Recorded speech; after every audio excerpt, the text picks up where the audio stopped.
Bonsoir à tous, il est 18h36 et nous allons donc ouvrir la séance du conseil municipal du jour. On va commencer déjà par faire l'appel des conseillers municipaux pour nous assurer du quorum. Donc Justin Arnaud, absent. Amandine Boutan, présente. Si je vais laisser bien, ça lance le thème. Romain Coquille, Présent. ah, je mets sa bouche entendre. Abraham Chivaley, Présent. ah, ça c'est joli. Elisabeth Darac, présente. Manuel Davieux est absent, il a donné pouvoir à Céline. Tout à fait. Ah ben on peut avoir des pouvoirs alors. On peut avoir T'as des super pouvoirs. Stéphane Deneux. Ça m'étonne pas de toi de vouloir des pouvoirs. Noélie Dulaurier est absente. Sophie Dupérant, présente. Présente, enchantante. Je suis sûre que légalement, on peut très bien chanter un conseil municipal. Ça Oui. va pas. Sur le budget, c'est moyen. On va valider quand même. Bah, ça dépend. Max. Sonia Guillory-Labuzan, présente. Maxime Larondelle. Présent. Il y a un effort, hein, franchement. Catherine Ledague. Présent. Contre. Vanessa Leroy. Présent. Et on se pose. Céline Mabilas. Non, Chrétien. Eh oui, Tout à fait, je suis présente. présente. Rose Pedrera Fonso, présente. Ouais. Sonia Rabot est absente, a donné pouvoir à Sonia Guillory-Labuzan. Sophia Rick est absente. Voilà. C'est bien. C'est pas mal parce que les chiffres sont plus. Allez, Christophe Courtin est absent et a donné pouvoir à Vanessa Leroy. Oui. Et enfin, Samir Youssouf Ibrahim est absent et a donné pouvoir à Amandine Boutan. J'ai des pouvoirs. Bon, je n'aurais pas pouvoir. Non, Alors, pas comme ça. Le quorum est atteint, mais on va faire quand même un petit sujet sur ça, Catherine. Le quorum, c'est vraiment les personnes présentes à l'Assemblée. Maintenant, c'est toujours bien d'avoir le pouvoir des absents, puisque porter leur voix lors des votes, si tu veux. Mais l'essentiel, c'est quand même pendant le conseil municipal. Parce que tu ne peux pas faire le conseil s'il n'y a pas la majorité. S'il n'y a pas la majorité présente. Voilà, le quorum. Ça y est, j'ai compris. Maintenant, être absent, on peut être absent, mais souhaiter quand même que le sens de son vote apparaisse. Et donc, on donne le pouvoir à... J'ai compris. On a le relevé des décisions municipales prises donc, depuis le dernier conseil municipal, qui était quand même récent, mais malgré tout, on a une page fournie. Est-ce que vous avez des questions à ce sujet? Non, pas particulièrement. Et bien, on va commencer tout de suite notre conseil, sauf qu'il y a un PV à faire signer. Oui, et donc le secrétaire de Oh, c'est vrai, j'y allais très vite. Est-ce que Sonia est d'accord pour être encore après, qui a envie d'être secrétaire de séance? Donc,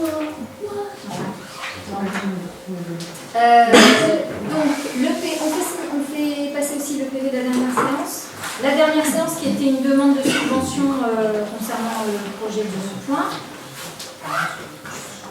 Bon, c'est vrai que là, on est un peu tous ensemble entre nous. Il n'y a pas forcément les élus d'opposition. Nous avons quand même du public qu'on remercie. Et on a tellement discuté de ce budget qu'on se dit, ben, on va avancer et puis on n'a plus qu'à dérouler parce qu'on sait de quoi on part depuis presque 4-5 mois qu'on est dessus, qu'on surveille le réalisé de l'année 2024 parce que ça a été une année vraiment exceptionnelle en nombre de réalisations et qu'à partir de ça, on se pose la question, on travaille sur la priorisation 2025 parce que comme vous le savez, on a fait une année record l'année dernière et Max va en parler, mais c'est une année surtout record de forts investissements autofinancés. À partir de là, c'est formidable, ça veut dire qu'on s'est dépêché et qu'on a pu produire beaucoup de choses l'année dernière, mais comme c'est autofinancé, ça signifie aussi que ça a une fin, que ça a une limite et que cette année, on doit aussi travailler sur ce qu'on est en capacité d'autofinancer. Donc forcément, eh ben non, j'ai pas un stylo. Merci. Non, c'est un critérium. J'adore les critériums.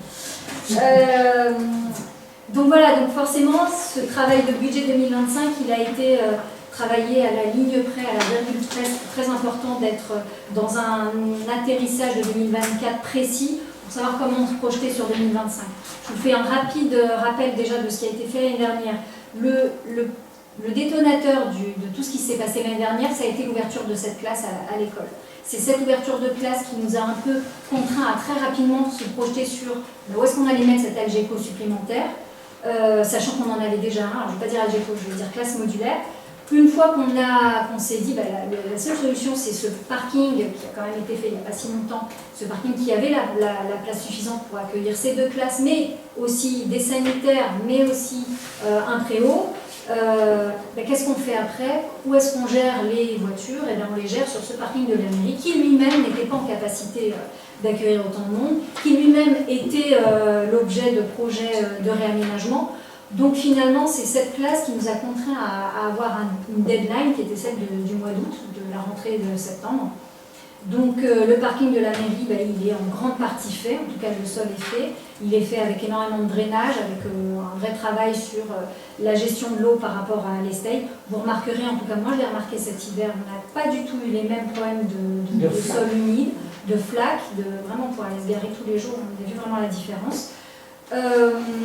Donc là, il est en train d'être terminé sur une autre phase, sur quelques aménagements et surtout toute la plantation, toute la partie paysagère. En parallèle de ça, on avait quand même ce projet Baragne, donc cette route sur les hauteurs qui posait de vrais problèmes de sécurité pour les enfants allant à l'école, mais aussi pour les promeneurs. Et en plus, c'est une voie qui était un peu la jonction entre les Hauts-de-Cambre et Saint-Caprais, qui est quand même une commune qui est beaucoup visitée par les hauteurs, en fait. Les gens du Haut, les enfants vont sur Saint-Caprais assez souvent. On a aussi le foyer Marie-Thalais qui est en autonomie vers Saint-Caprais. Donc ce projet qui est là dans les tuyaux depuis 3 ans maintenant, il sortait aussi l'année dernière. On a couplé à ça aussi dans la continuité ce qui s'est passé pour l'ancien bâtiment du Trésor public. Donc on a mis cette MAM, on a mis ce traiteur. Mais il nous fallait, pour appuyer aussi cette volonté d'installer cette vie économique, il nous fallait aussi faire du stationnement et gérer finalement les gens qui allaient venir aussi bien déposer leurs enfants à la MAM ou venir au traiteur. Donc on a fait le parking. On a aussi, de façon un petit peu dans ce même marché du parking, on a fait l'épingle de la tasse parce que sur cet accès à ce quartier-là, on avait d'abord une épingle très serrée. On n'a pas pu faire des miracles, même si on a profité d'un don de parcelles du château Puy-Bardens. Ça nous a permis surtout d'éviter un effondrement qui inquiétait beaucoup la riveraine parce que ça a gratté dès qu'on rentrait dans ce quartier. On a aussi en parallèle, et c'est vrai que ça se voit moins pourtant, il y a vraiment quelque chose de très fort qui s'est posé, qui s'est installé, c'est Brémontier, l'installation de toutes ces associations, de cette offre de loisirs pour nos enfants et aussi pour les adultes. Et ben voilà, Brémontier, ça a été sortir cette salle de l'école pour pouvoir vraiment l'ouvrir au public en dehors des heures d'école. Donc on a eu les baies vitrées qui ont été refaites, toute l'installation du dojo à l'intérieur. Et là, d'ailleurs, récemment, on a aussi tout l'accès PMR, parce que maintenant, tous les bâtiments doivent être d'accessibilité pour les personnes à mobilité réduite. Donc, on est quasiment sur la fin, on est vraiment sur la fin de Brémontier. Donc, on peut aussi se dire que ce bâtiment a été complètement rénové et remis à disposition un plus grand nombre de campettes, pas seulement l'école, qui finalement l'utilisait aussi très peu parce que c'était mal isolé, très mal équipé, avec un carrelage au sol qui n'était vraiment pas idéal pour faire de la motricité pour les enfants. Donc je pense qu'on l'a rendue plus performante et pour nos écoliers, mais aussi pour les extérieurs de coin. Voilà, donc tout ça, mis bout à bout, ça nous a fait quand même une belle année et on parlera des chiffres tout à l'heure. Et comme je vous le disais, c'est une année de fort investissement autofinancé. Comment on a pu autofinancer autant d'investissements? Tout simplement parce que ça faisait depuis quasiment depuis le début du mandat, où on finançait de l'investissement, mais pas jusqu'à ce niveau-là, parce qu'il fallait se donner aussi le temps d'être stratégique et de correctement faire s'enchaîner les projets. Pour cette année, fort de ce constat, on a été très performant sur l'investissement. En clair, notre investissement, si vous vous souvenez bien, l'année dernière, on s'était dit, on met le max, mais peut-être que, comme toujours, quand on prévoit des investissements sur une année, ça glisse sur l'année suivante. Donc, voilà, on verra et on réajustera sur 2025. Finalement, ce qui était prévu sur une année glissante, presque 2, on l'a fait en 1 an. Maintenant, cette année, il faut se poser la question de qu'est-ce qu'on fait, comment on continue d'investir, comment on est cohérent avec ce qu'on a commencé à initier. Donc sur la partie vie économique, c'est un peu le point fort de cette année, en tout cas c'est notre projet phare de l'année, c'est l'installation donc de cette supérette dans nos anciens bâtiments, dans l'ancienne galerie marchande. Donc vous avez pu voir que ça y est, on a déjà fait la rénovation. On s'est dit, quitte à rénover le bâtiment, sur la partie des travaux qui sont à notre charge, autant les faire bien, autant être exemplaire sur la valorisation du patrimoine. C'est un très beau bâtiment en pierre, donc surtout quand on voit qu'à côté la poste a été correctement rénovée et mise en valeur par un acteur privé, on se devait d'être tout aussi qualitatif sur la rénovation du bâtiment. Bon, j'espère, il y a eu un petit... on ne sait pas trop qui va remettre les écritures, mais j'aimerais vraiment beaucoup que la galerie marchande soit reposée, ces chiffres-là. Normalement, les services techniques doivent les retaper, les poncer un peu et les repeindre. Mais on va voir avec Carrefour qui, là, va prendre la main sur les travaux, parce que nous, nos travaux, c'était la toiture qui a été faite là, fin de l'hiver, la dalle intérieure qui devait être une dalle très importante puisqu'elle doit supporter 500 kg je crois de charge de la marchandise, et puis ensuite cette façade. Normalement notre travail s'arrête là et l'entreprise Carrefour qui sera donc cette supérette va faire tous les travaux intérieurs, les aménagements, les installations, les faux plafonds, finir un petit peu tout, et je sais que sur ces deux fenêtres je pense que les volets restent, mais ils voulaient, au lieu d'avoir des fenêtres qui s'ouvrent, puisque finalement il n'y aura pas, l'étage en haut est condamné, ils voulaient mettre une fenêtre fixe, vous savez, voilà, donc à partir du moment où ils touchent à ça, je me dis peut-être qu'ils ont aussi prévu de retaper nos volets. Donc voilà, il y a juste cette petite coordination à faire. La différence quand le maître d'œuvre, c'est un peu nous, personne pour dire tiens qui fait quoi. Normalement on avait bien tout organisé, mais voilà, j'ai juste le sujet des écritures galeries marchandes. Je trouve que ça fait partie du patrimoine sur ce bâtiment. Alors bien sûr, quand cette supérette va s'installer, on peut se dire qu'entre la pizzeria, le traiteur, la MAM et puis maintenant cette supérette, tout ce qu'on aura pu faire à notre niveau sur la redynamisation du bourg, sur la partie vie économique, on l'aura fait.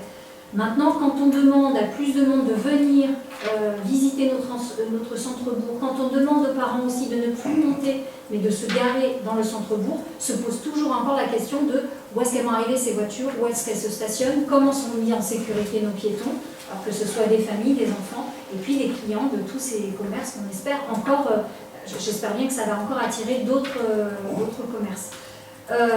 Donc là, la question, elle arrive tout de suite derrière, ça a été votre préoccupation, parce que je rappelle qu'on a fait une grosse réunion, un peu séminaire, un dimanche matin d'octobre.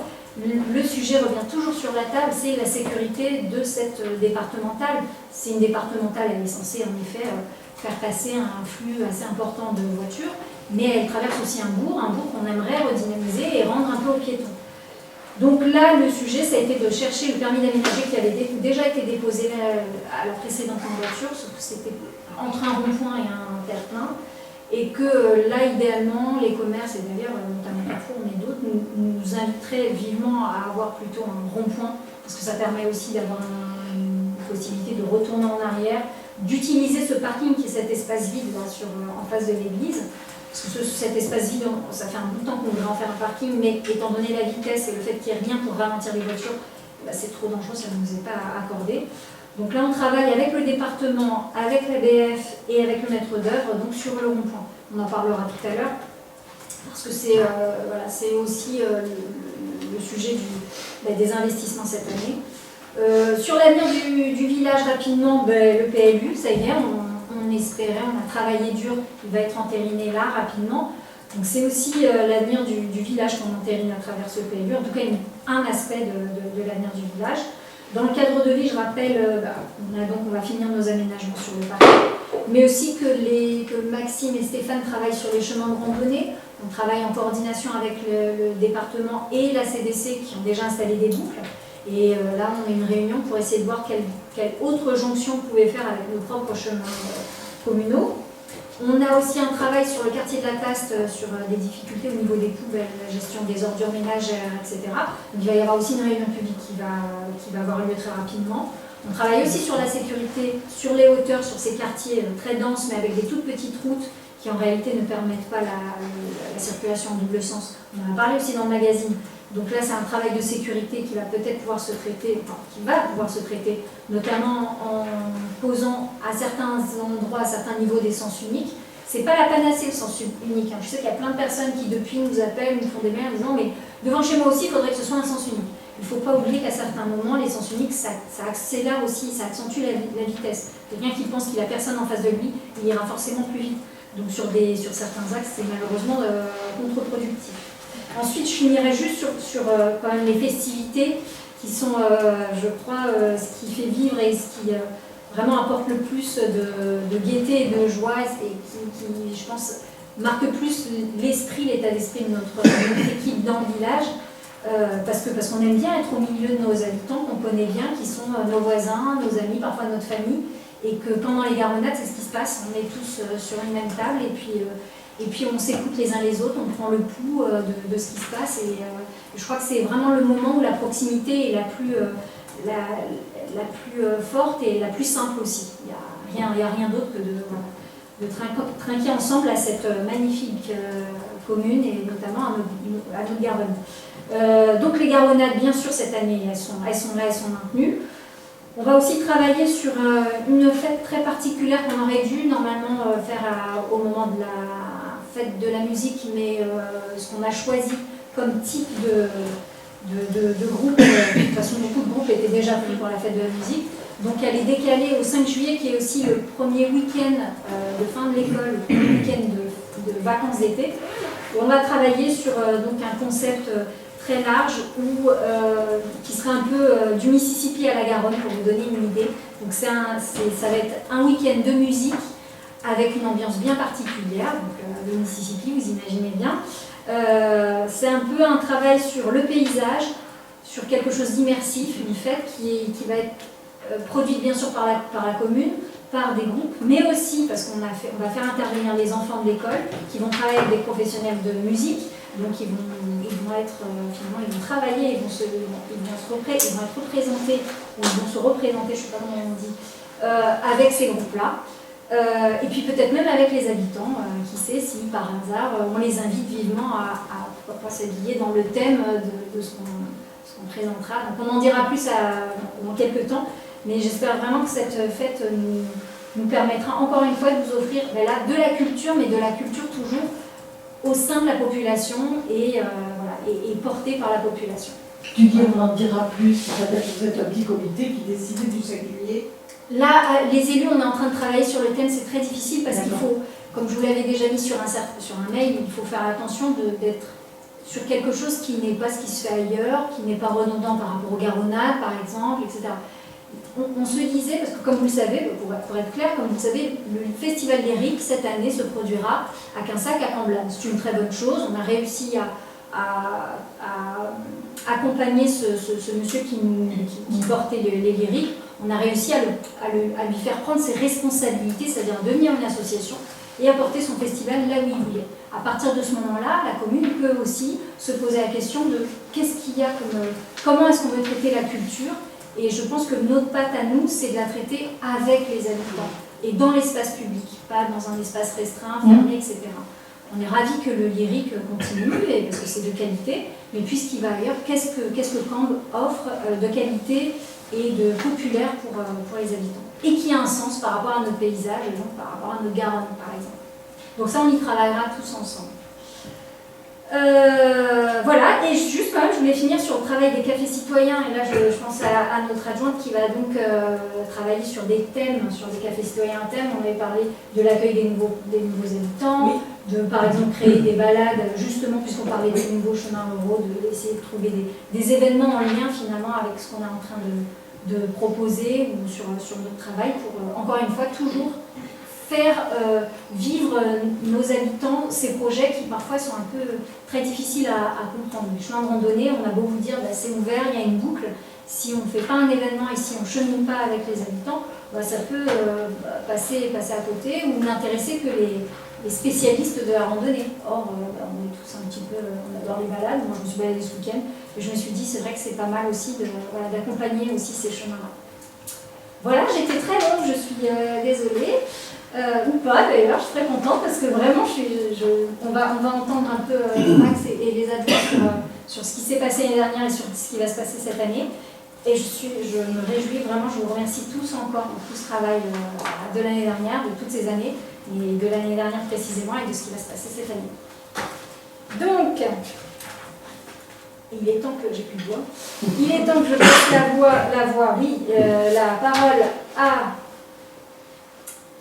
Maxime pour l'affaire numéro 1. C'est ça. Faire numéro 1, qui est l'approbation du compte de gestion du budget principal 2024 de la commune. Alors en préambule à ça, on a fait, vous verrez dans la note de synthèse, en préambule de l'affaire numéro 1, il y a tout un tas de documents qui permettent d'expliquer la route qu'on a suivie en 2024 et qui va commencer à expliquer celle qu'on suivra en 2025. Donc je vous fais juste un bref rappel, ou pas. Ça doit être plaisir. Hein, t'as vu ça? T'avais prévu un Si, si, rappel? regarde. Oh. Non, juste pour vous dire, voilà, la commune, elle a deux budgets, un budget de fonctionnement, un budget d'investissement. Ça, tout le monde, au fil des années, tout le monde, Oui, c'est bon. voilà. Max, On est tous au fait de ça. juste, tu crois que tu as moyen de le grossir Ah non. Tu peux l'enlever pour une Malheureusement. présentation comme ça? Oui. Tu vas devoir tourner la tête. Ouais, Non, mais c'est bon, c'est c'est pas d'accord. il n'y a pas de problème. Tout à l'heure, je crois que c'était Ah, même. peut-être, hein. Ah si, là tu l'as mis en présentation. Ah oui, mais du coup. Mais Non, C'est pas gênant, là. Non, ça va. Regarde, on va faire ça. Tout à l'heure, c'était bien. Ouais. Il y a eu un moment où c'était. Oui, mais par défaut, il est en mode... Oui, mais derrière, bon, c'est pas grave. C'est pas grave. Embêtant. Je fais ça. Il est piqué? Ouais. Parfait, je te remercie. Magicienne.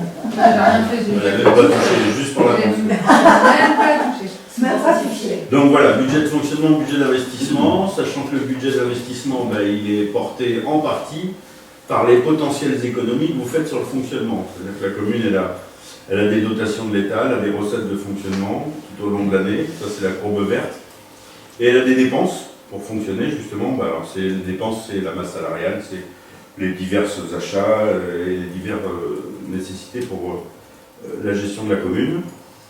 Idéalement, vous voyez qu'on avait parlé de ça depuis quelques années, qu'on avait un rétrécissement ici, c'est-à-dire qu'on commençait à avoir des recettes qui se rapprochaient dangereusement des dépenses. Et ça, c'est pas bon, parce que ça veut dire que vous avez très peu de possibilités d'investir, puisque cet écart entre les deux courbes vous permet de basculer sur la section d'investissement et finance des projets que vous auriez à faire. Depuis 2022, ces deux courbes s'écartent et elles continuent encore de s'écarter en 2024. Alors ça c'est notamment dû au travail des équipes ici à la mairie, d'aller chercher des recettes, de suivre les comptes, d'être vigilant dans les dépenses, ça, sous la direction de Guilhem. Donc c'était en bonne voie jusque 2023 et ça continue de l'être, ça s'améliore même encore en 2024. Ce qui fait qu'on a une épargne de gestion, c'est la différence entre les dépenses et les recettes, qui est en croissance et donc qui nous permet, quand elle bascule sur l'investissement, de financer plus de choses. Ça, c'est vraiment nécessaire, parce que comme Rose le disait tout à l'heure, 2024, ça a été une année où on a énormément investi, presque 1 million. Alors, il y a eu l'effet report de Baragne entre 2023 et 2024, mais il n'empêche que on a quand même investi presque 1 million en 2024. Heureusement, on avait eu des années difficiles, 2020, 2021, avec notamment la crise sanitaire, etc., qui avait quasiment gelé tous les investissements, donc avait permis à la commune de conserver cette épargne de gestion sur plusieurs années de suite et de se faire un petit matelas, heureusement, parce que du coup on a profité de ce matelas jusqu'à l'année dernière, mais là, on verra tout à l'heure, le matelas il arrive à son niveau normal, j'ai envie de dire, il serait même peut-être un peu dangereux d'en ponctionner trop dessus, donc on aura vraiment à se poser les bonnes questions en 2025, parce que cette épargne de gestion là qui vient du budget de fonctionnement, elle est finalement capitale pour les années à venir, chaque année, pour notre volumétrie d'investissement. Donc on vous l'a mis ici, Rose en a parlé aussi tout à l'heure, le déploiement d'une classe supplémentaire un peu en 4e vitesse sous couvert d'une demande de l'inspection académique au mois de juin, bon, on l'a fait, ça a entraîné des projets, parking, etc., ce centre-bourg, cours d'école, ça entraîne aussi des coûts pour la commune, c'est non négligeable, 21 000 € au titre de 2024, sachant que c'était que sur 5 mois. Et on parle de location.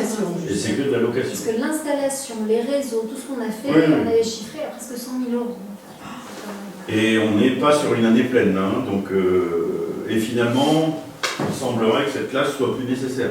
Donc, tant pis, on aura joué le jeu pendant 1 an, et puis maintenant la question se pose, c'est qu'est-ce qu'on fait cette année? On verra ça tout à l'heure. Bon, ce qui est à noter, c'est que voilà, le fonctionnement est sain, les recettes sont supérieures aux dépenses et croissent plus vite que les dépenses, donc c'est plutôt bon signe. Je vous ai mis un zoom ici sur l'évolution des dépenses. Vous voyez, location, on est là. L'école, c'est cette grande barre. Là. En partie, il n'y a pas que ça.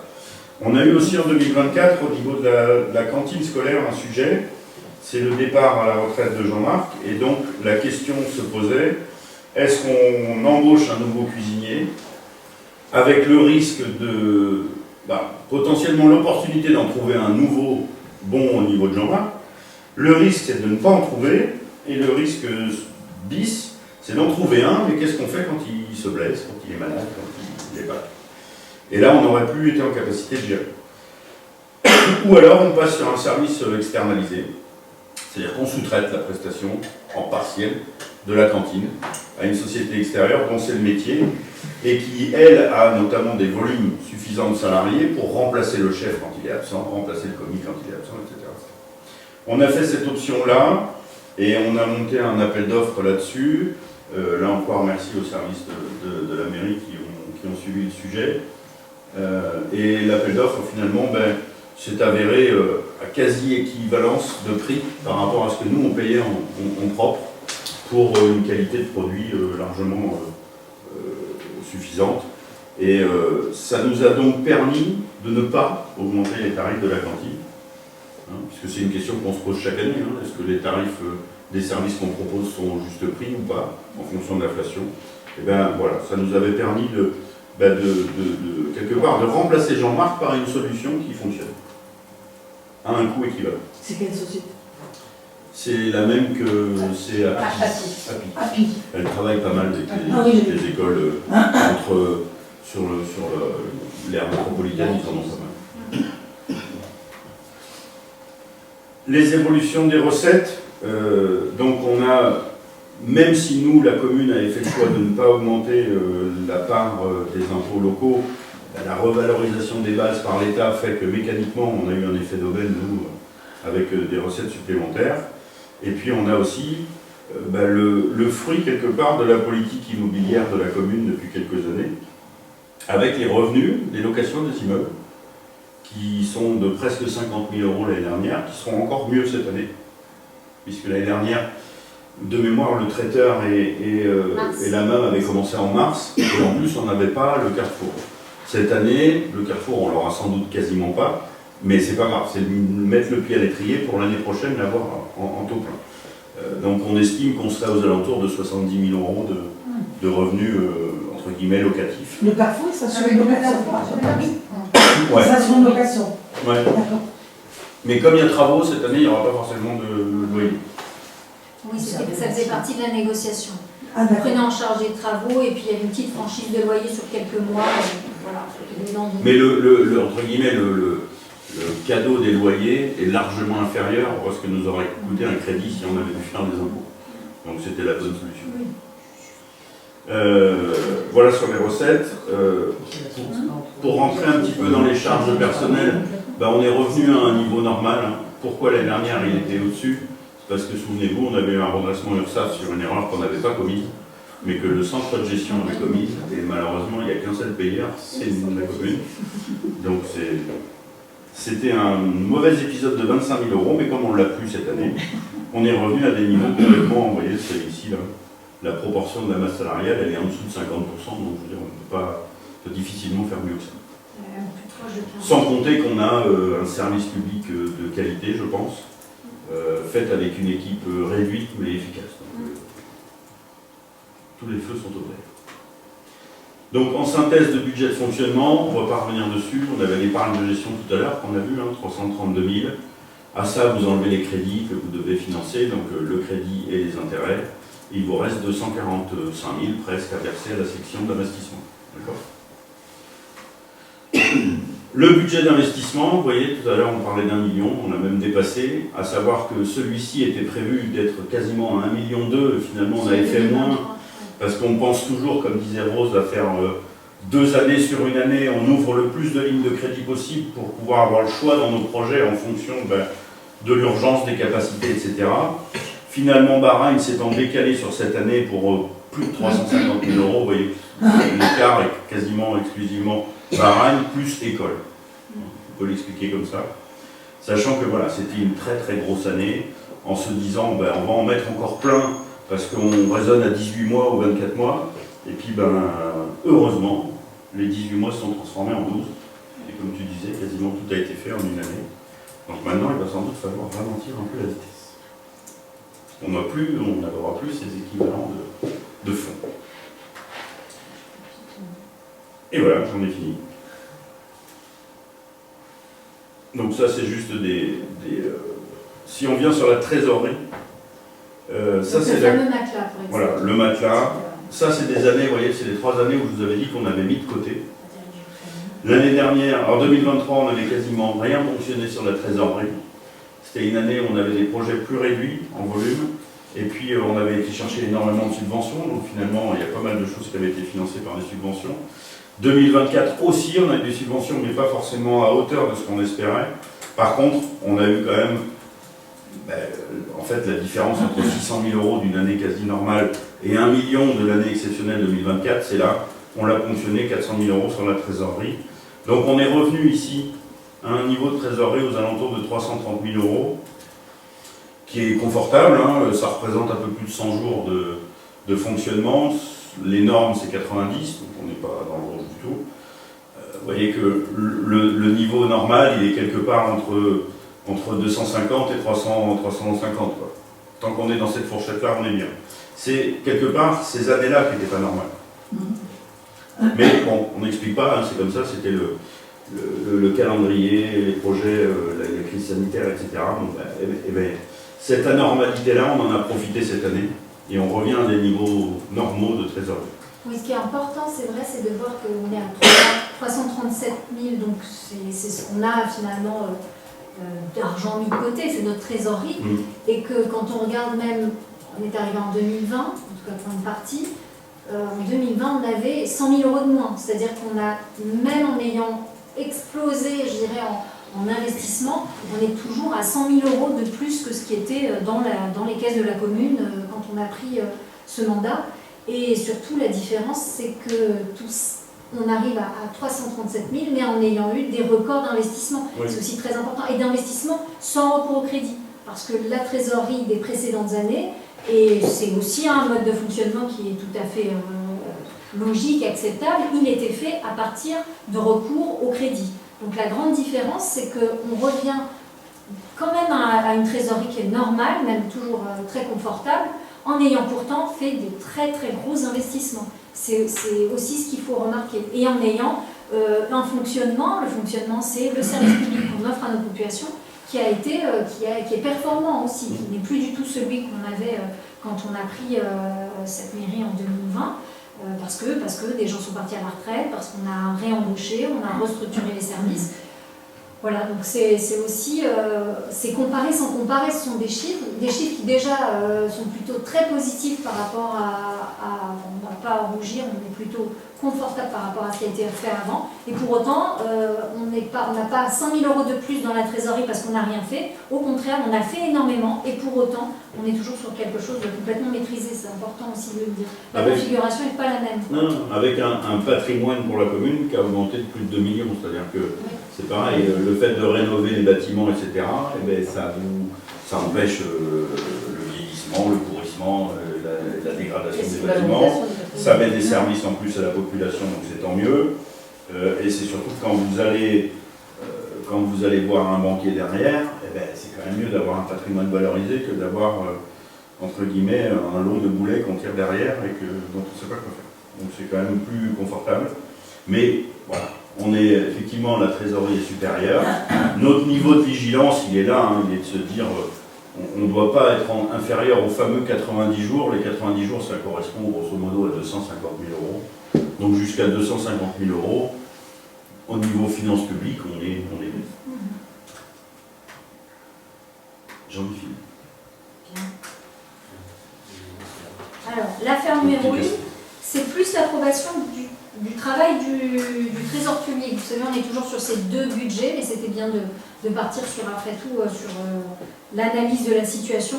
Et puis là, la première affaire, Elle est plus l'approbation du travail du Trésor public.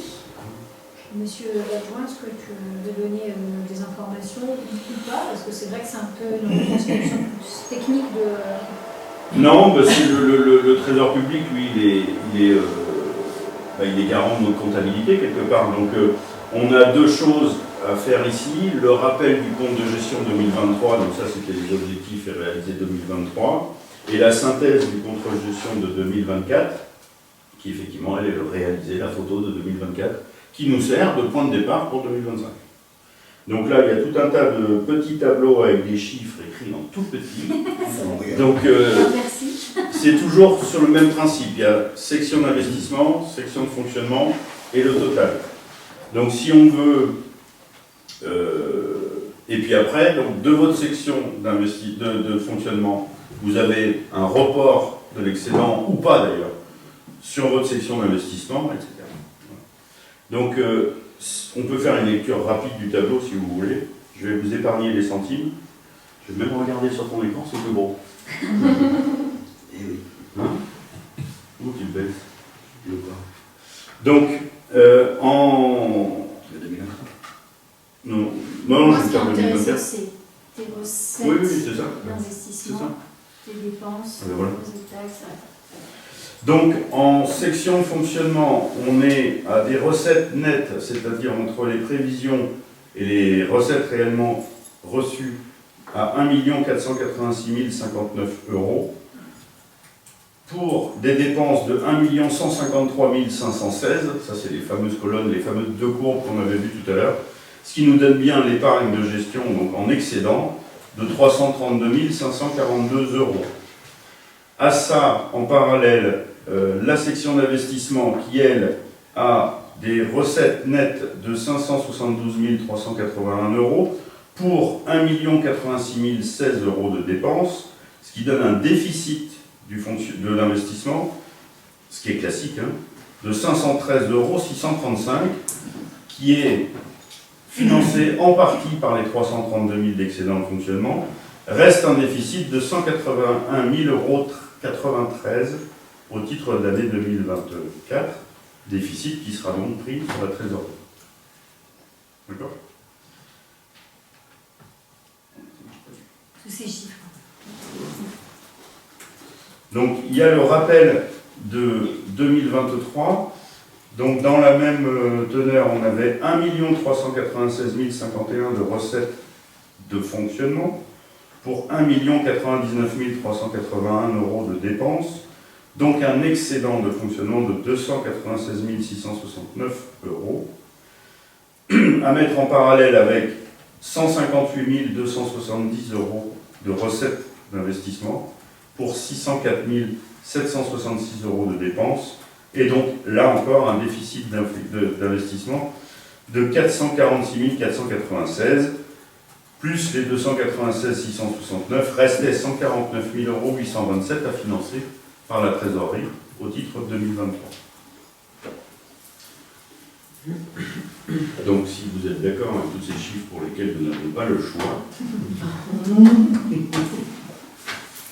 Qui sont fiables surtout. Est-ce que vous avez des questions? ceux-là ils viennent de la trésorerie. Donc. Est-ce que vous avez des questions? Non. Bien. Alors, les propositions soumises au conseil municipal sont de déclarer que le compte de gestion du budget principal dressé pour l'exercice de l'année 2024 par le comptable public, visé et certifié conforme par l'ordonnateur, n'appelle aucune observation ni aucune réserve sur les réalisations de l'année 2024. De constater l'exactitude des chiffres, des résultats et de l'ensemble des éléments qui y figurent, de reconnaître la sincérité des restes à réaliser, d'arrêter les résultats définitifs et d'autoriser la manière à procéder à l'ensemble des démarches juridiques et financières afférentes. Qui s'abstient? Qui est contre?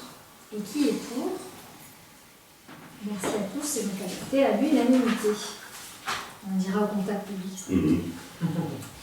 L'affaire numéro 2, c'est donc la validation du compte administratif du budget principal 2024 de la commune. Donc là on parle un Monsieur petit l'agent. peu, on présente les chiffres, mais tu sortiras pour le vote, c'est ça? Est-ce que c'est à ce moment-là? Oui, Non, parce que oui. c'est le... Exact, c'est là où je dois nommer un président de l'Assemblée. Puisque là en fait, La validation du compte administratif du budget principal, c'est vraiment le vote de la clôture des comptes 2024 et du réalisé 2024. Donc, on va répéter des chiffres qu'on a déjà entendus. Au titre de 2024, section de fonctionnement, total des dépenses 1 148 730 de fonctionnement, ça c'est les opérations réelles. À cela se rajoute un petit transfert entre sections de 4 000 €, ce qui fait 1 153 516 de dépenses de fonctionnement. À mettre en parallèle avec 1 486 059 € de recettes de fonctionnement.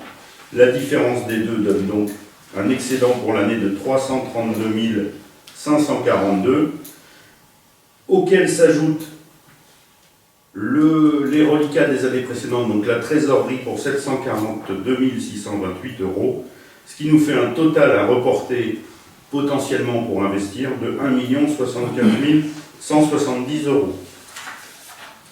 Au niveau de la section d'investissement, nous avions des opérations réelles d'investissement en dépenses pour 1 086 016 €.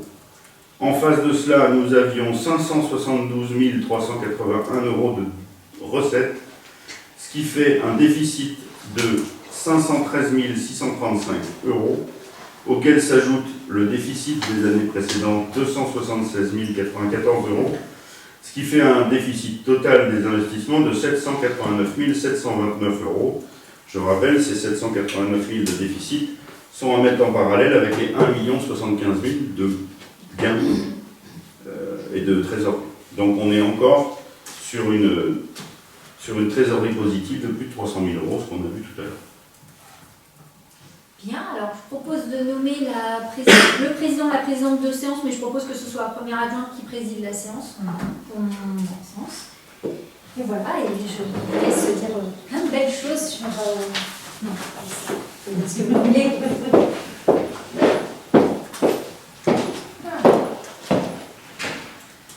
Donc, les propositions soumises au conseil municipal sont de prendre acte du retrait de Madame le maire pendant le débat, puis le vote et l'entrée à la présente affaire. Valider les résultats définitifs de l'année 2024 du budget principal à travers le compte administratif, tel qu'exposé dans les tableaux précédemment exposés. Constater et valider que l'ensemble des écritures comptables de réalisation est conforme aux résultats du compte de gestion du trésorier, chapitre par chapitre, pour chaque section. Arrêter les résultats définitifs tels que résumés dans les tableaux précédemment exposés et autoriser Madame la maire à procéder à l'ensemble des démarches juridiques et financières afférentes. Déjà, est-ce qu'il y a des questions par rapport à ce...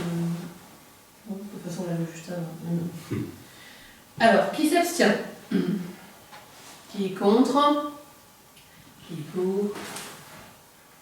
Donc, la délibération est approuvée à l'unanimité. Vous signez le document chacun. Ils ont monté le papier.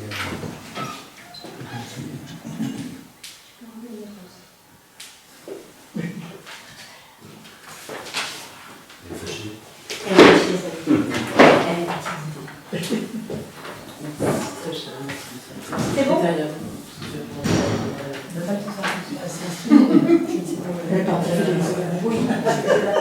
Ah, non, tu étais là. Oui, non, je t'ai à la fenêtre. Toi, tu étais là. T'as sauté. Ouais. Non, j'écoutais un maire à la fenêtre. Un maire? Je crois que c'est un maire, là. Un maire? Ah oui, C'est alors, que ce dans moment, l'oiseau. il chante. Hein. Tu connais pas, Eh moi? ben, je sais, on a Ouais, je sais aussi pour les coopérations. Non, c'est que les présents. là, c'est signature des présents. Oh, les lèvres! C'est quand même quatre couleurs. C'est quatre couleurs. Sauf que le mien, il est mort. C'est OK. Donc, on passe à l'affaire numéro 3, l'affectation des résultats du compte administratif principal 2024 au budget primitif principal 2025. Monsieur Edouard. Alors on va répéter les mêmes chiffres, je suis désolé. On n'avait pas compris. La clôture du compte administratif 2024 précise que donc en fonctionnement, le résultat de 1 175 170 € est constitué de 332 542 d'excédent de fonctionnement comme vous l'expliquez tout à l'heure, et de 742 628 € de trésorerie. Ça, c'est les excédents des années précédentes. En investissement, on a un déficit de 789 729 € qui est constitué de 276 093 € de déficit des années précédentes, plus 513 635 € de déficit de l'année 2024. Nous avions aussi des restes à réaliser, alors tant en recettes qu'en dépenses, puisque quand vous avez par exemple des projets qui s'étalent sur plusieurs années ou qui ne sont pas finis en fin d'année, qui ont encore des factures encore à terminer, et bien ça passe en reste à réaliser, c'est-à-dire que si vous n'avez pas encore dépensé, il faut le prévoir dans votre budget de l'année suivante, parce que sinon, à un moment donné, il faudra bien le payer. Vous aurez des difficultés si vous ne l'avez pas prévu. Mais aussi en recettes, notamment les subventions qui arrivent un peu tard des fois, et qu'on ne peut pas avoir au moment de la clôture du budget de l'année N, et donc on prend sur l'année N plus 1. Donc on avait des restes à réaliser en 2024 qu'il faut prendre en compte, donc 151 128 € en dépenses et 202 979 € en recettes. Donc quand c'est dans ce sens-là, c'est toujours une bonne nouvelle, c'est-à-dire qu'on attend plus de recettes que de dépenses. Donc on a un résultat annuel de l'exercice, toutes sections confondues, de moins 457 187 €, qui sont financés par 405 336 € de trésorerie, qui passe donc de 742 628 € à 337 293 €, comme on l'a vu tout à l'heure. Donc ce qu'il faut retenir, c'est qu'on a un excédent à reporter pour l'année 2025 pour financer nos projets de 337 293 €, ce qui constitue notre nouvelle trésorerie.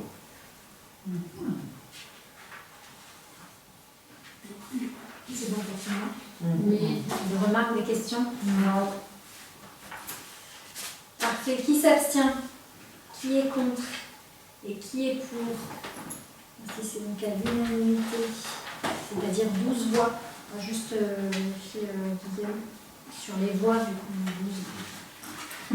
12. Fixation des taux communaux 2025 des impôts locaux perçus par la commune. Et oui, chaque année, on vote le budget et on vote le taux des impôts communaux. C'est le moment où on se pose la question d'augmenter ou pas les impôts. Je pense qu'on est tous d'accord. Voilà. On va laisser l'adjoint avec des nouvelles. Bon, ça va être très court, puisqu'on ne change pas. La commune a décidé, donc le conseil municipal a décidé de ne pas réévaluer les taux.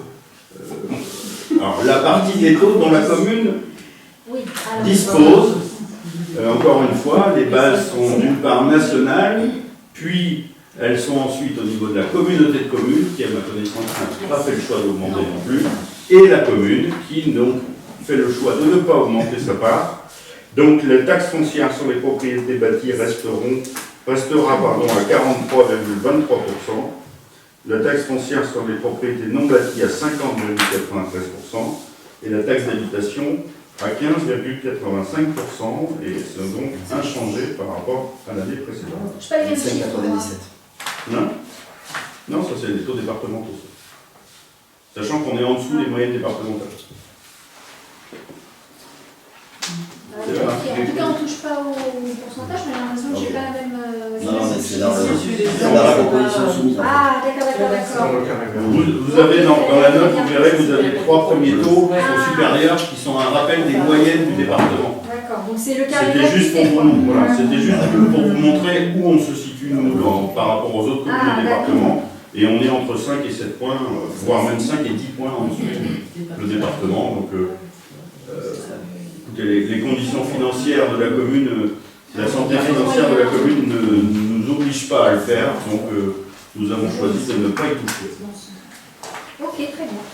J'ai juste une remarque à savoir que là, les impôts ont pas envoyé pas mal de courriers, je sais pas, Oui, il y a pas mal de régulations. de régularisation sur les bases. Ah oui. Donc, ouais, mais des personnes qui n'ont pas eu forcé, moi j'ai essayé d'interpeller plusieurs fois, des personnes qui n'ont pas eu d'autorisation, déclaration préalable, depuis un certain temps, en fait, leur base n'a pas bougé, et donc les impôts questionnent, en fait, comment est formée la maison, combien il y a de pièces d'eau, les pièces principales, l'état de la maison, voilà.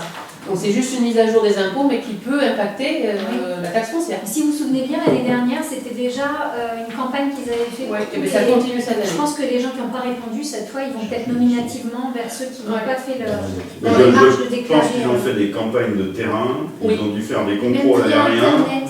Vous vous Peut-être. souvenez pas, on avait dû tous renseigner. Si, mais Ouais, ça, ouais. c'est tout sur le Mais tout c'est le leur bâti, sujet, et- parce que je pense qu'ils ont dû pousser Et plein là, de il y a eu choses. des sans courriers, il y a eu forcément des avoir mails. les- Et c'est vrai que du coup, là, il y a quand même pas mal de gens, notamment sur la commune, qui sont impactés. Donc, Oui. à savoir Mais que- c'est pas de notre faute. Non, c'est pas de notre fait, mais c'est important qu'ils y répondent parce que sinon, ils seront taxés au max. Et Oui. Ah oui, en plus, c'est Il y ça a le eu beaucoup problème. d'erreurs aussi. il y a eu beaucoup d'erreurs.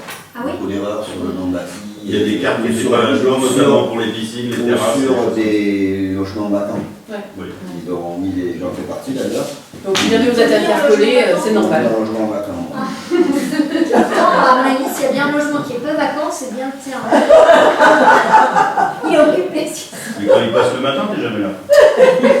Voilà, c'est ça, il était Enfin, pas là. ce soir, déjà, En tout cas, sachez que nous, communes, on a décidé de ne pas toucher la partie C'est ça. étau qui nous incombe.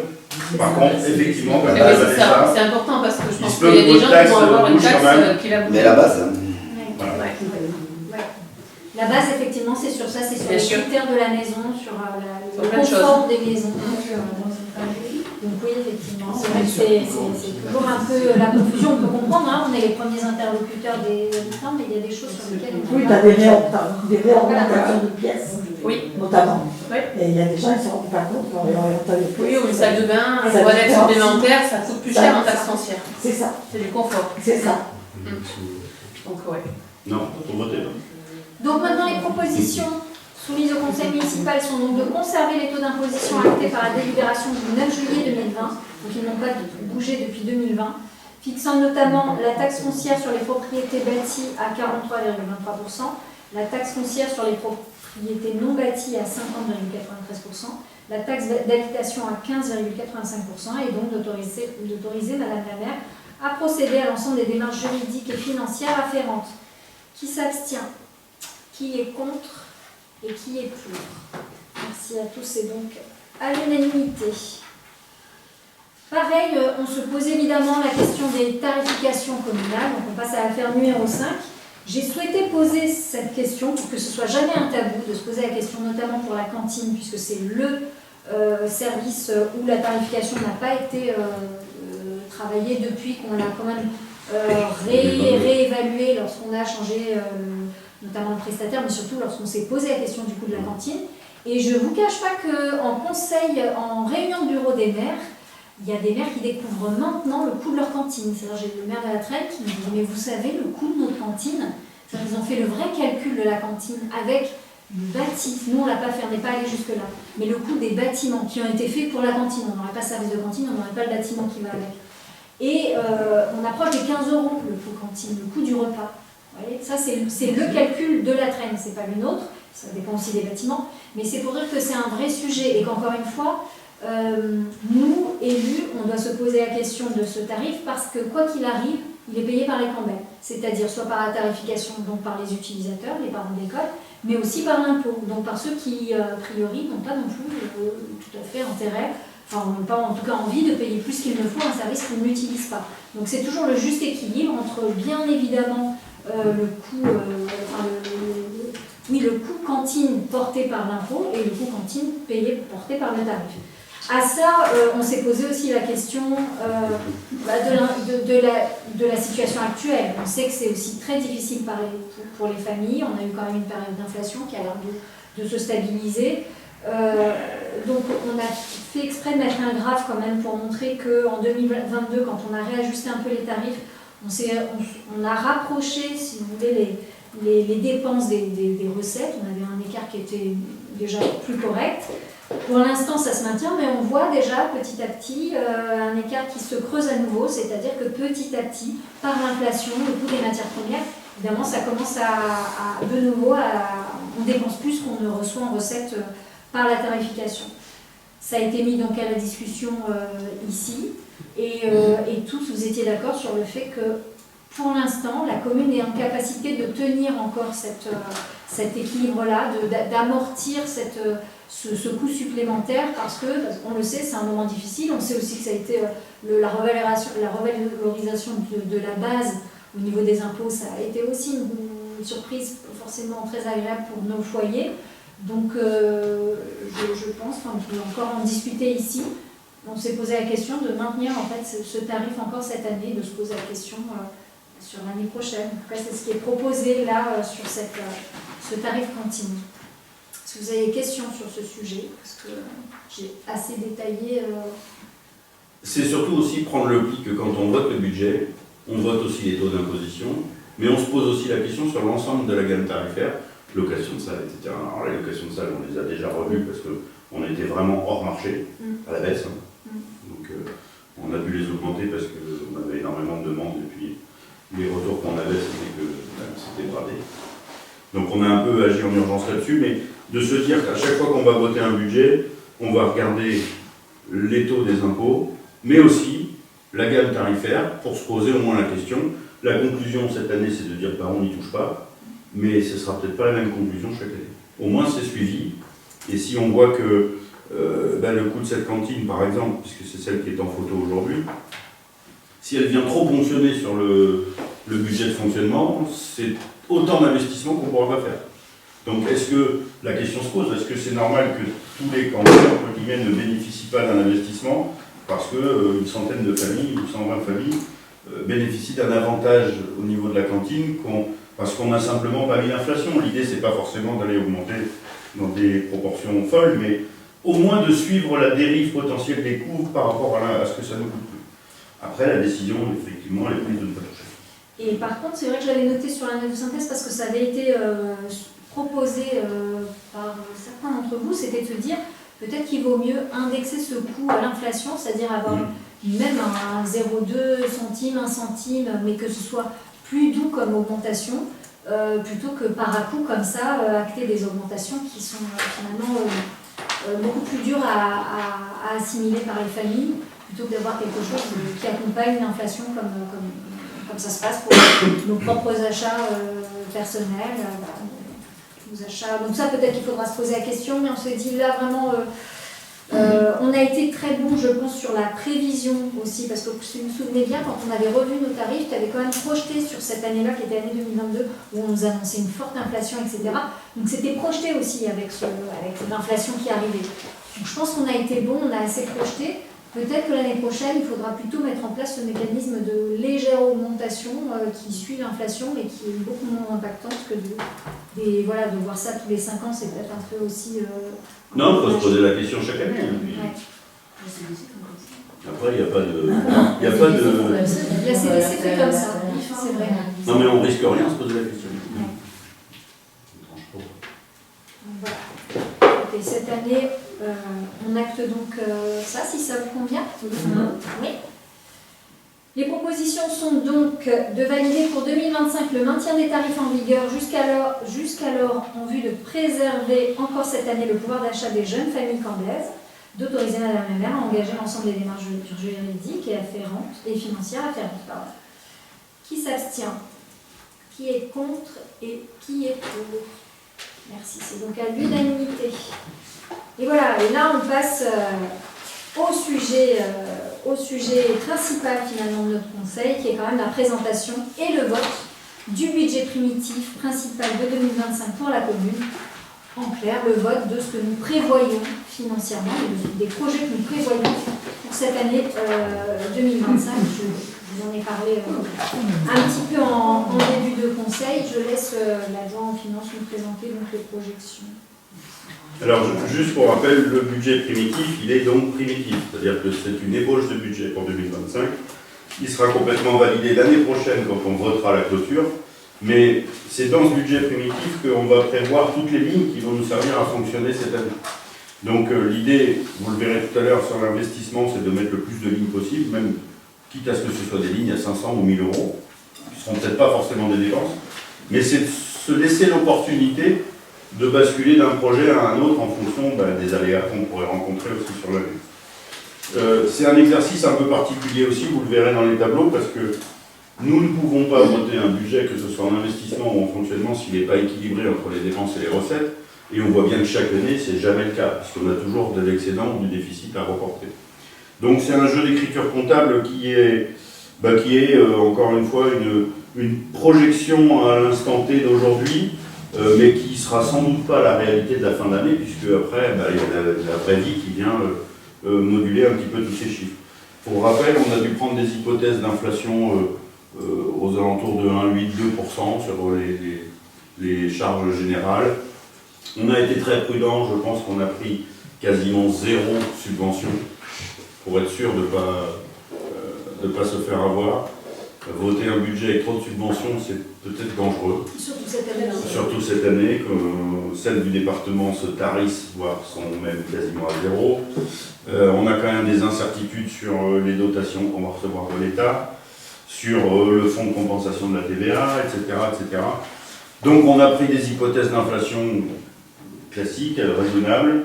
Par contre, on a pris des hypothèses d'investissement un peu drastiques, c'est-à-dire on a 0 subvention. Donc on est sur un budget de fonctionnement, donc que ce soit recettes ou dépenses de 1 766 049 € en dépenses, dont 481 721 de virement à la section d'investissement. C'est ça qui fait l'équilibre entre les deux sections. Et d'un point de vue recettes, et donc on est aussi sur 1 766 049 € de recettes de fonctionnement, dont un excédent de résultat reporté de 337 293, comme on a vu tout à l'heure.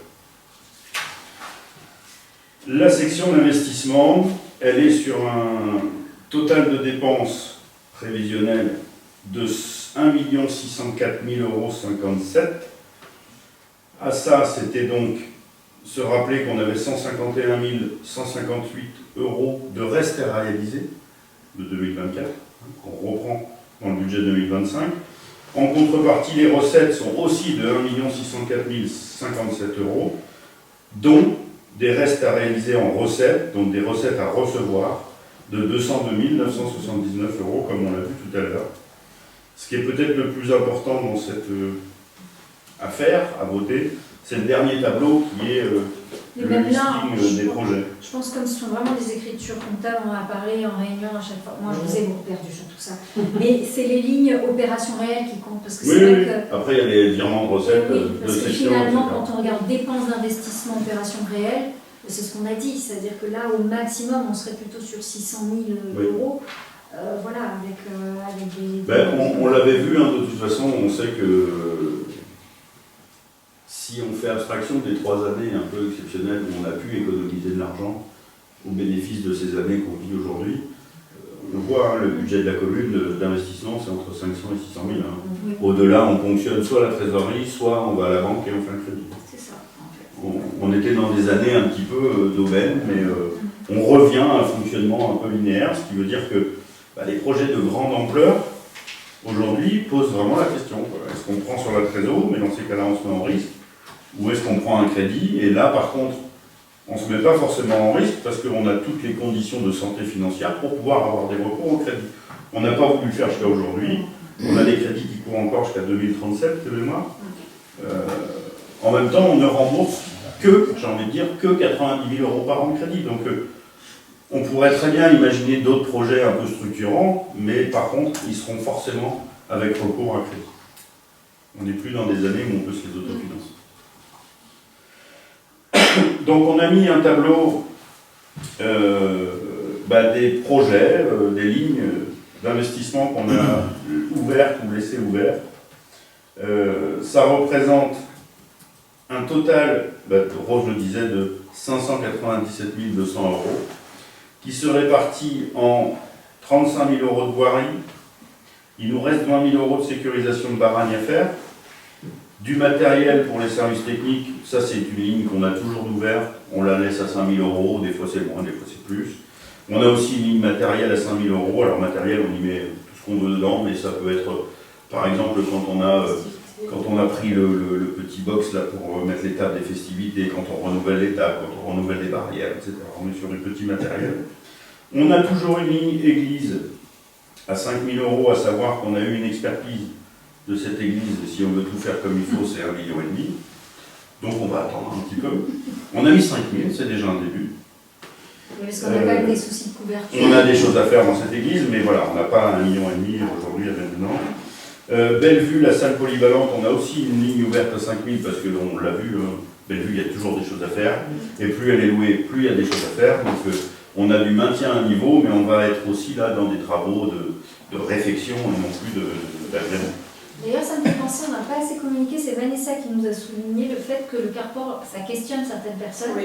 que c'est le réalisé de l'année dernière où on a découvert, en tout cas on a compris que l'optimisation énergétique de cette salle, ce sera surtout en cassant l'ensoleillement direct sur la partie sud.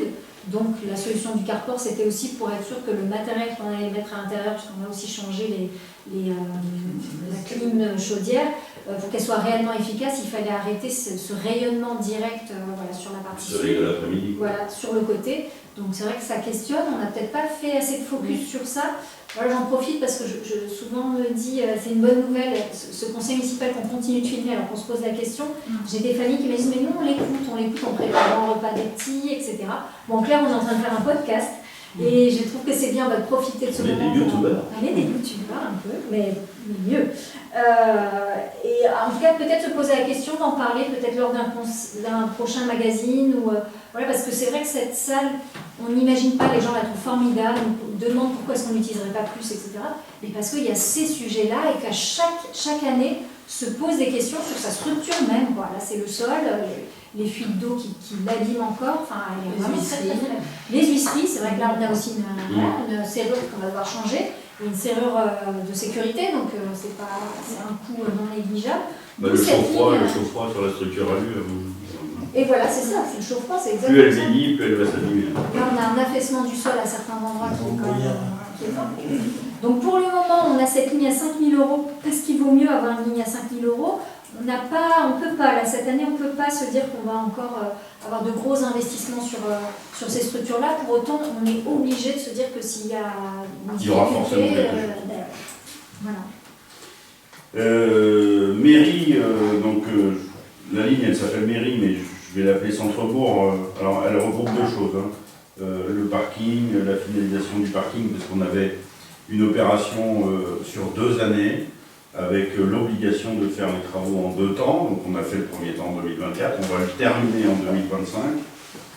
Et on a aussi, au titre de la mairie, une petite cotisation informatique à un nouveau logiciel, notamment pour tout ce qui est périscolaire. C'est ça, c'est une bonne nouvelle pour les parents et je pense qu'on communiquera Ça va au conseil simplifier les d'école.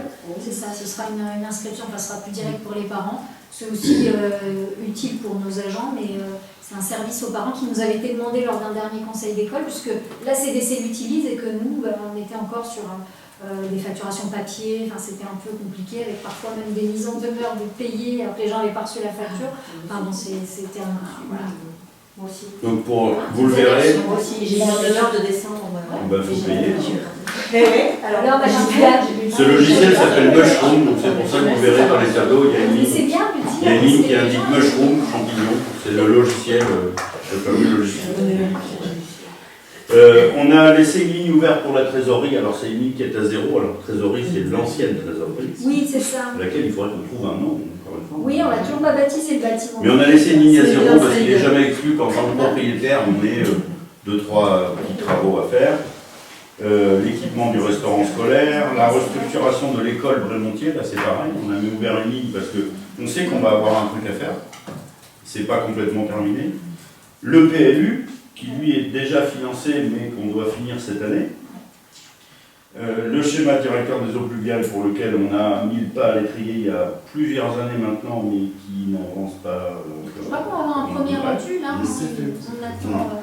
La semaine dernière. Ils vont venir nous rencontrer aussi normalement, c'est ça que vous en Le relais nautique, alors c'est la nouvelle pizzeria où là on s'était engagé en tant que propriétaire à faire des travaux qu'on n'avait pas fait, donc là c'est bien inscrit au budget. Oui, plus d'autres travaux de réparation, si ça finit jamais. Je vois qu'on a des soucis Voilà. d'humidité aussi.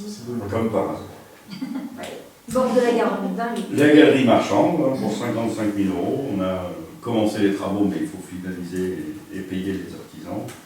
Le petit port, on laisse toujours quelque chose parce que l'année dernière c'était les ganivelles, mais cette année il y aura peut-être aussi des des petits aménagements. La bibliothèque, on laisse toujours une ligne ouverte aussi, puisqu'elle était déjà existante quand on avait refait la toiture. Mais bon, voilà, on a toujours des histoires potentielles d'infiltration ou quelque chose dans ce style-là. On a un reliquat chemin des Égadues, alors ça doit être du panotage, ça Peut-être. 200 Non, euros. c'est reliquat avec M. Mornay de maîtrise d'œuvre, des choses comme ça. Bon, ça explose pas le budget, 200 euros. Voilà. On a l'aménagement du terrain pour la vente. Alors le terrain qui est sur la Roque, Oui. Ouais. on a en gros il faut préparer le terrain à la vente, c'est-à-dire qu'on ne peut pas le vendre sans avoir fauché, élagué, etc.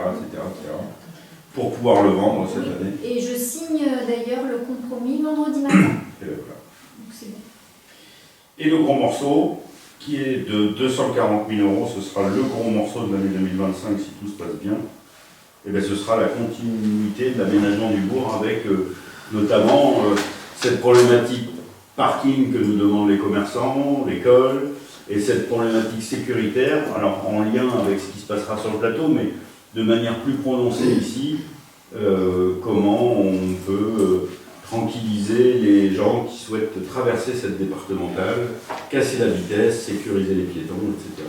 Et en même temps, eh ben, contraindre les voitures à ralentir pour qu'elles puissent voir tout ce qu'il y a comme commerce ici et éventuellement trouver une place de stationnement pour aller y faire un petit tour. Ce sera le gros enjeu 2025. Et tout ça donc pour la modique somme de 597 200 euros.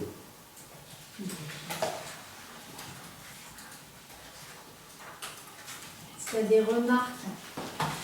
C'est pas comme si on s'était creusé les méninges ces projets, déjà.